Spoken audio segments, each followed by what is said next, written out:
Yes, sir. How you do? How are I do you? fine. How are you doing? Oh man, I'm good. I'm good. I've been looking forward to this all day. Yeah. So I ate. I had dinner because obviously it's 8 p.m. here. So I had dinner about an hour ago.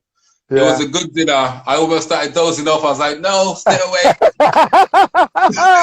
I appreciate you doing the dinner thing before and after, making time for me. You know what I mean? Yeah. Hey, of course, of course, of course.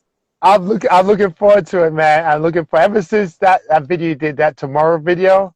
Yeah. Hello, was it hello? How to go? Bye Bye. to See you yesterday. yesterday. To Yeah, tomorrow. Oh, I've been a fan. I've been a fan. I've been fan. So I've been looking forward to today. thank you All so right. much. So Yes. let's set the table. Let's set the table. What is your name? Okay, so afternoon, evening, morning, people. My name is Tony Az. That's me. And in your bio, you said Tony Az because was that as you explain? Because I read your bio, the Az Right. part, but I didn't quite understand. Okay, so basically, like my full name is Anthony Abdul Simbo. So the Tony Anthony, and then the Az are my two initials, if you like. But then also the play on it is Tony Az, meaning I came as Tony. Like what you get from me is what I am. Like when you see me on, I mean, on stage, I get a little bit more animated and stuff. But generally, as you see me in life, is how I am in my music, is how I am generally. So you're getting Tony as like I came as Tony. So that's where the Uh, name came from. That's where the so we name got came from. you coming as Tony for this interview too, That's my me. man. All That's right. me. So you were born in the UK and then went back to Sierra Leone. Is that correct? That's true. Yep. So explain to us how that whole situation worked and like the age and everything. Yeah, so basically I was born here, obviously Sierra Leonean parents. Like my parents are ones that, because you got some parents that come and then they never go back. But my parents were always kind of going back. So I first went when I was about 6 years old. I lived there for about a year. That time I was actually in Jala. I was upline. I wasn't even in Freetown, which I So kind of you allude to on that. Go on. in the Freetown thing, right? Yeah, when I say like I was upline, I wasn't even in Freetown. The first time I went, I spent a year, almost about 10 months, a year over there. And then I came back. And then I went again when I was, I think, 11, just about 11. And then I did most of my secondary school over there. And then I So came back to end of secondary school. the first time you went, and you were at Njala, how come you went for a year in Njala? Why Njala? I was there. That's where my dad's from. That's my dad's village. So I Oh, went with okay. my dad. Yeah, yeah. So my dad's Jala. My mom's from Putloko.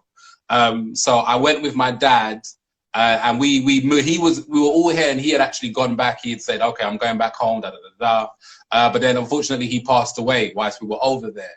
Oh, So wow. then we came back, kind of thing. Yeah. So we came back, and then started again, and then like I say, that was about six. Then when I was 11, it happened again because I've got like an older brother. So it got to the point then my mum was like, you know what, to give us kind of a bit more experience of her culture and kind of just not wanting us to kind of, I guess, get involved in the wrong things because things were kind of going a bit left in some situations. She was like, you know what, let me get you lot, now time to go, it's time to go, get out of here. So, and then we went to Sierra Leone, me and my older brother, and yeah, just experienced Sierra Leone, like So, upbringing in Sierra so Leone. at 11 when you went, how long were you there for? I was there for about 4.5 years. So I Uh, did most of secondary school there. Which secondary school did you go to? I went Prince of Wales. I went Prince of Good. Wales. I also went to King Aman. I got kicked out of King Aman. That wasn't great. And Wait, then, wait, you got kicked out, expelled. They expel you. yeah, it wasn't even my fault. It wasn't even my fault. But yeah, it was. I mean, now I look back and laugh. Obviously, at the time, it weren't funny. But yeah, I ended up going to Prince of Wales. I did most of the time at Prince of Wales in King Tom. Then I went to King Aman for about a year or so, year and a half. Got kicked out of there, and then in the last few months, I went to collegiates actually because that was the only school that would have me at the time. So it was Were you crazy. were you were you like a stubborn child? Like what like No, what? you know what it was? It wasn't because I went to collegiates, right? And I went to King Aman, sorry, and King Aman, it was run by some old lady. I forget her name, but it was a very kind of strict kind of school. It was very strict. It was very religious, and I can't even remember what I did that was kind of left a bit. And then it just didn't work out. So then at that point, the only school, and it was kind of like middle of the year type of thing. So the only other school left to go to was collegiate. So I went to collegiate. So it worked out because I lived in West anyway. I lived in Lumley, so collegiate was kind of closer to my house anyway. So it is what it is. And your mom was in Sierra Leone at that time, or she had come back to the UK? No. So what it was, my mom, most of the time that I was there, my mom stayed here. She stayed in London. So pretty much me and my brother went, and like obviously I had my grandma over there. I got my aunts, my uncles that are there. So my mom would come on holiday, you know, like extended holiday, but she always came back to London to work and stuff. So it was pretty much just me and my brother over there that went. So how was the transition for you, like being in England? Like, did you, like, how did they, were you the British guy that? Of course, Uputu. That was me, like, you know what I mean? I remember the teasing. I mean, I look at it now like I laugh, but I remember being teased, being bullied, like, but in a good way. Like, I don't know, maybe now I'm looking at it, I'm like, in a good way you're teased, because you're the British kid, you know what I mean? You don't know what they're saying. And like I say, like I understood Creole because I'd hear it from my mum and my dad or whatever, or my family around. But you know, like speaking the language is a different thing, kind of thing. You got to be comfortable, you know, confident and comfortable. So it took a while to adjust. But I always say like Sierra Leone was probably best and worst experience of my life, in the sense of it was the worst because you took this 11-year-old that had known British Western life, and then you take them to the third world. And this was in, you know, mid-90s type of thing. So we had like, you know, Night Snoddy. Like when I'm talking in that song, I'm talking about Carolzine and Candle there, and they can't see anything. It's real. It was real. It's not like now when there's electricity all the time. Like it was real kind of thing. So you come from like a first world environment, you go to that, and it's a shock kind of thing to the. I mean, I had to, like, what's the name called? I've been taught what I know me head on, like. When we first moved to Lumley, there was no taps. So my cousins used to go down the river to get water. And you know what I mean? We used to go down there, that 5-gallon yellow rubber, we put what I inside. I've done that, like, do you know what I mean?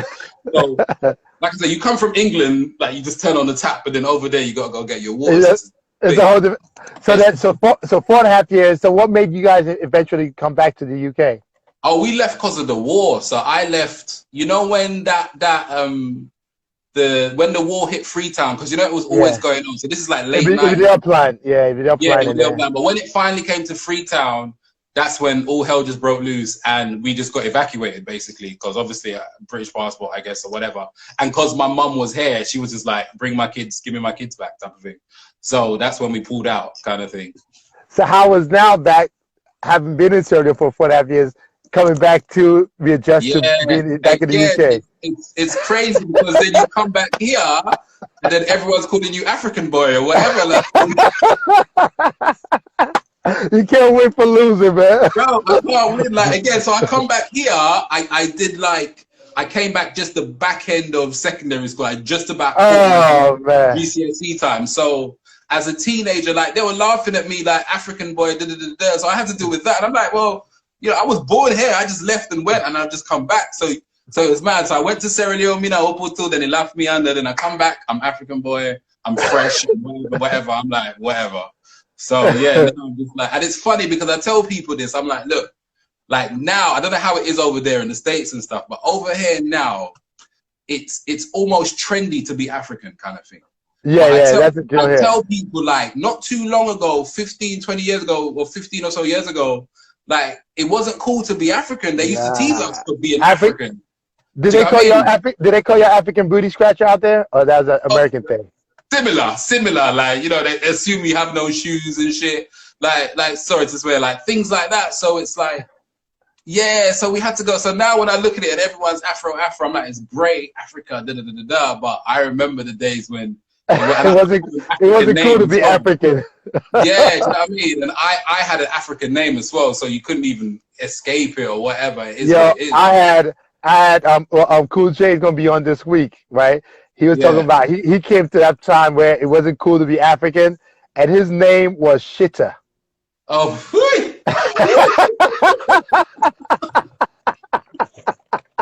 That's too much. That's too much. Yo. All right, so let's jump into the music. Let's jump into the music. All right. Yeah, So man. you Yeah. came back. So you came back. Now you're just into the U.S. Life in the U.S. I mean, The in the UK. UK. Life in the Yeah. UK. When did the interest in music come about? I guess initially maybe the back end of being in Sierra Leone, to be fair. But when I Really? came, yeah, but not really for me. This perk in my ears, like I got an older brother who used to be into rap and stuff like that. So you know how it is. Your older brother's listening to stuff, so you start You to, do it. you know You what I do what mean. he But I does. was never Yeah. really in it like that. But when I came, it was more a thing of I initially got into poetry. To be fair, like I Okay. initially got into poetry, and it was just my way of expressing whatever I'm thinking, whatever I'm feeling, etc., etc. And then the poetry evolved into rap, evolved into singing. But I always loved, I guess, or always had that interest for, music and just words particularly. I love listening to wordplay and stories and things like that. So that's how I gradually kind of got into it. Okay. And so did you kind of like initially dive into more the poetry scene than the music scene? You know what it was? It was when I jumped out, like to say, okay, I'm now going to start performing and da da da da. It was Yeah. rap. At that point, it was rap. But initially, when I first started writing, it was just poetry, just for myself. To be Yeah. fair, so I never really kind of touched the poetry scene until really later on. So I kind of went full circle, and then sometimes there was a period I went through where sometimes you just want to jump on an open mic, and I found that poetry nights were easier to just jump up and just do something. So I started doing that. But then even the poetry people didn't accept me anyway. They was like, "Oh, you ain't really poetry. You're like rapping." I'm like, "Bruh, Man, like you in I limbo just can't everywhere, win." man. So all right, so in your bio it says 2010. That's when you Yeah. kind of officially start. So what happened in 2010 to mark your music career? So I'd always kind of dabbled, kind of thing, if you like. But when it got to around 2010, I decided, okay, let's really give this a go. So I left. I was in a decent job. I used to teach, right? So I Right. stopped teaching. Well, that Oh, was that was in 20. Okay, I thought that was in 2018. You stopped no. I teaching. used to teach from 2008. I used to teach, and I had my first teaching job. I'd done Yeah. all this training. I got into the job, and then I was like, okay, I need to just knock this on the head and try and go do this music thing like properly. So I did that, but then during that time, I had two kids. So I had Yeah. one kid. I had my first daughter, and I was still carrying on. And then when my second daughter came along, I got offered a job again. And you know what I mean? I got the two kids now, and I'm like, okay, this maybe it's a sign because they kept offering me And, jobs. and a wife, as you said, two kids and a wife, Yes, three mouths exactly. to feed. So I thought, okay, let me take the job. And then I went back in, and then I did that up until about 2018 now. And I'm like, okay, no, I'm definitely stopping, kind of thing. But yeah, 2010 was when it was like, because I'd always been into music, but 2010 is when I thought, okay, if we're going to do this, you've got to kind of put yourself into it. And I did it for about a good 2-3 years, kind of solid. But then I guess with most creative things, it wasn't paying my rent. So I kind of just went with whatever's paying the rent and putting food on the table. And I was still kind of doing it, but it wasn't full time. So those 3 years, what kind of project or what kind of content were you putting Mate, out? we did everything. Like I was part of a band for one part of it. We were touring the UK. Managed to do all of that. We recorded an album literally from scratch, whereby the drummer came in, the guitarist came, like literally from ground zero. We did all of that kind of thing. But then funny thing about when you're in bands, like I think the drummer fell out with the singer, and then that just kind of you know what I Ah, mean? So yeah, like yeah, yeah. You know, we there's took always that little.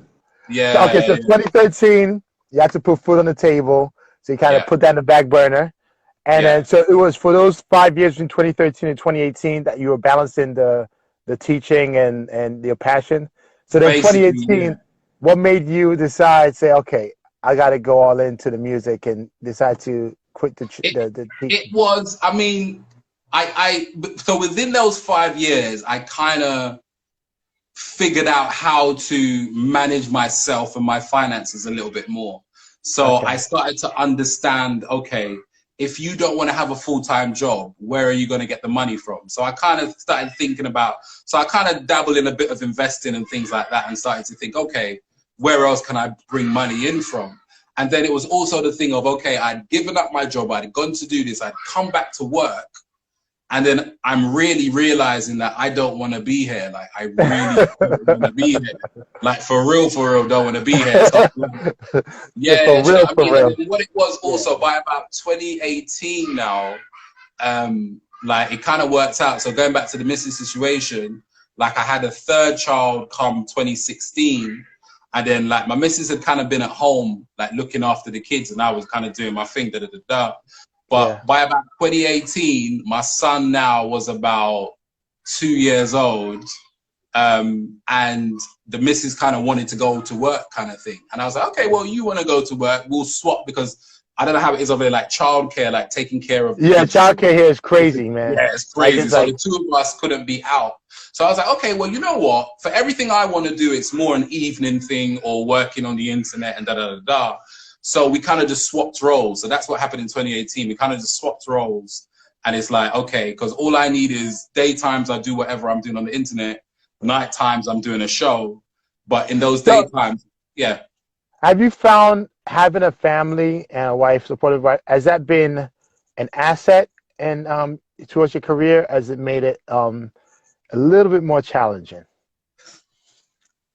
A bit of both, because there's the extra motivation that it brings, kind of thing, because you're looking at them and like, okay, this got to work in it. Like, it's not just me anymore. Sorry, it's not just me anymore. And then there's also that added thing of, I have to, especially as a creative and a performer, up until this point very recently, where I'm controlling my time a little bit more, but it involved a lot of being out, kind of thing. Yeah. But then you have to kind of juggle that, like trying to be present. And that's what, there's a song I got called How I'm Living, and that's what the song is about. It's literally about, okay, how do you pursue this career, which means bouncing from here, there, but at the same time, you're trying to be a present and active father in your kid's life. And do you know what I mean? So how are you going to do that? I know exactly what you mean. So how do you balance that? Maybe I can get some tips from you. How do you balance that? I think some of the key things I've learned and gathered from people around me is just like, when you're here, be here, kind of thing. So like, when it's family time, even if it's half an hour a day, make it a solid half an hour a day, put your phone down, whatever. So whatever time you do have, make it count, kind of thing. Because I think now, especially with social media, you can find yourself having family time, but you know, if I'm on my phone for the whole time, like, really, how much family time is it really, kind of thing.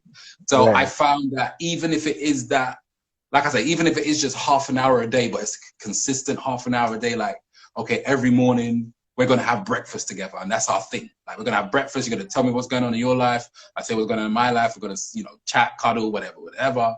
And then, okay, you might not see me for the rest of the day, but tomorrow morning at breakfast, that's me and you time. So little things like that, or even if it's 3 times a week, if you say Monday, Wednesday, Friday, we're going to do this at this time, and just scheduling things, that I've found helps. I haven't always stuck to it. Sometimes, obviously, life happens, but as best as you can, or as best as I can, just try to stick. That's a great tip. Great tip. So, okay, so now back to the timeline. So 2018 to between 2018 and 2020, when you've been fully in the music, how's that been for you? Has it been really good, really like great, like a real eye opener? I'm learning a lot. Like my idea of an artist right now today is so much more different than 2018, 2019. Even. What are some of the main differences that you've come to realize as an artist? That a lot of the things we do is for vanity, and trying to get away from that. What do you kind mean? Of thing, in the sense of, if we take Instagram, right?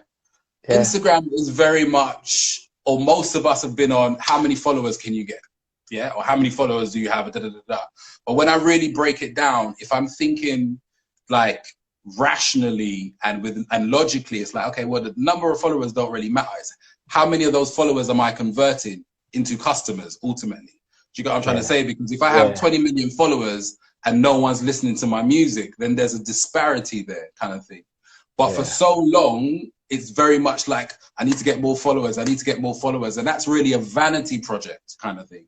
Do you know what I mean? And I've been guilty of that up until about a few months ago. Whereas now I'm like, do you know what I mean? Even if I have 100 followers, for example, I want to now engage and know every single one of those followers and let them know what I'm about. Because funny thing, just talking about Instagram, like, there's people that follow me that don't even know what I do, kind of thing. I found this out, and that's only because the way I'm now thinking, I'm making it a point to, do you know what I mean? If someone follows me, I reach out and say, thank you for following me and letting you know what I do, because ultimately it's a shop, isn't it? Like someone stepping into your shop and you got to be like, welcome, how can I help you today? Kind of thing. So one of the things, not just stepping in, but taking the time to step in, you know? Taking it, exactly. Someone's taking the time to step in. So it's like, and like I said, that's one of the things that for so long, it's just like, let's get the followers up. But then you get all these followers and you're not even talking to them. You're not really engaging with them. Then it's like, well, what's the point, kind of thing. So it's all those little things. And I just have to give a cheeky plug. I wrote a book about this, literally. And these are some of the things. It's called 10 Terrible Tips. And basically, I'm very excited about it. But it's basically things like this, things like artists like myself, because I've got a lot of peers around me that have been doing this for a long time. And I think we've just been hustling backwards, basically, and just looking at this thing and thinking, like, why are we really doing it like that? Like, what have we gained by doing it like that? So that's just one of the things. Well, in the last, because we got like 8 more minutes and then the 30 minutes going to be up. Wow. Yeah, it goes fast, man. Let's go into your content, man. Let's go into your content. Let's go dive into it. All right. So in addition to I know what you tell me. What are your more recent content and what are you working on? Well, my more recent content is all about because my whole thing now is, obviously I'm an alternative independent rapper and I love singing, and also I give tips and ideas about my journey. So that's predominantly what you're going to see on my timeline, but also content about my life as a dad, because I'm a full-time dad and this is what I do. So it's a combination of daddy stuff and independent musicians / creative entrepreneurs, tips and tricks and things like that. So I've recently started I think it's going to be a podcast, but I started by interviewing people and just to get their ideas, like just what we've been talking about now with the whole vanity thing and things like that. Some of them are my ideas predominantly, but I speak to other people and just trying to understand, like, what are we doing? How are we doing it? And any information I can create or content I can create that might help someone else and give them an idea. That's predominantly what the content on the page is going to be about, and that it is about at the minute. Yeah, I saw snippets of the podcast. So it is an actual podcast that you're starting and that you're going to be putting out, or is it just like something you're dabbling with? Yeah, I'm going to put it out. Just put a little line if that makes any better. But yeah, basically what it is, so at the turn of the year, I actually said, April, I'm going to start doing this thing. And then obviously Corona happened and I had to kind of rethink it because I was going to meet people face to face and interview them. I'm still debating whether it's a vlog or a podcast, but then one of the things I'm trying not to do so much anymore is overthink things. So I thought, okay, you know what, let me just interview the people. And then if I have to extract the audio and make it a podcast, then it is what it is. If I just put it on YouTube and you watch it as a vlog, or I don't know what we're going to call it. But the whole point of it is it will have information and content and tips and ideas that will hopefully help someone in their journey in being an independent. How's the initial response been from what you've been putting out on Instagram? So far, so good. So far, so good, which is really good. There's been some really good engagement on it because so I'm yet to do any full-on just me and the camera talking. So the ones I've put out have been the interviews. And it's been a really good response. Like the people that I've interviewed have come with some really good ideas. And again, it's sparking conversation. It's making people think that, look, maybe the way that we've been doing things ain't really working for us. Let's try something else. Here's another idea, or here's another way that these people are doing things that's working for them. So far, so good. Yeah, I like it. I like it. It's nice small nuggets that you can, kind of, when you're surfing through, like listen through. Oh, yeah, I like it. Yeah. On the music front, so I was looking through all your video history, and you have like there was a video you were doing in the club, and you're like, coming soon. Yeah. Was it Call Me Later? What's the name of it? Call Me. You like that one? I saw that clip. First off, that mashup video thing you did. Thank you so much. That's amazing. I'm going to use that. That's brilliant. But yeah, Call You. Basically what that was, I had my headline show last September, and that was a clip from my headline show, and that's one of my songs, Call You. And actually the follow-up was supposed to be April this year, but obviously Corona happened. But Right. that performance was from my headline show, which I had last year, which was a really good night, actually. Again, one of the things I started thinking of is putting on my own show. So up until that Right. point, it was trying to get promoters, please put me on your show, please put you on your show. You got to jump through a million hoops. And then I thought, you know what, let me just put on my own Let me show. just do So my own thing. yeah, I just hired a venue. I have a manager that I work with, a business partner, and was like, look, we'll just advertise it ourselves, and we put on our own show, and we just did our own show. Do you know what I I didn't mean? see So, the I didn't see the crowd, but it looked like it was packed. It sounded like it was packed. yeah, I mean, numbers wise, we got, I think it's about 35 people that we got in, but Yeah. for my first ever one, I was like, yeah, I got 35 people that are willing to pay to come and see me. Do you know what I mean? Some of the Right. shows I was getting, there might only be 10 people in the crowd. Like, I've done them kind of shows. So Yeah, you're that's gonna do real. you plan when this whole Corona thing is open. So that's the route you plan on doing your own shows, like organizing your own and Yeah, promoting your I'm own thinking things. at least twice a year I'll do my own show in London because you don't want to be too overexposed or whatever. I didn't Yeah, even touch on Sierra Leone, man. Like, what's your Sierra Leone music and your impact on Sierra Leone music yeah, industry and all that? yeah, We only got like a few more minutes too, but yeah, yeah. no. Well, Sierra Leone's But always in my let me do heart. this. Let me do this because I want to keep it 2:30. So Yeah. and then the last 3 minutes, I let you guys usually just talk and freestyle, do all the talking. So I'm gonna Okay, shut go. my mouth now and just talk about your what you plan to do, but more on the Sierra Leone front. Okay, cool. So for Sierra Leone, I started going back to Sierra Leone after a long time in 2018. I made a song called London to Sierra Leone, which was Right. about my experience of going back to Sierra Leone and not being able to speak Creole anymore.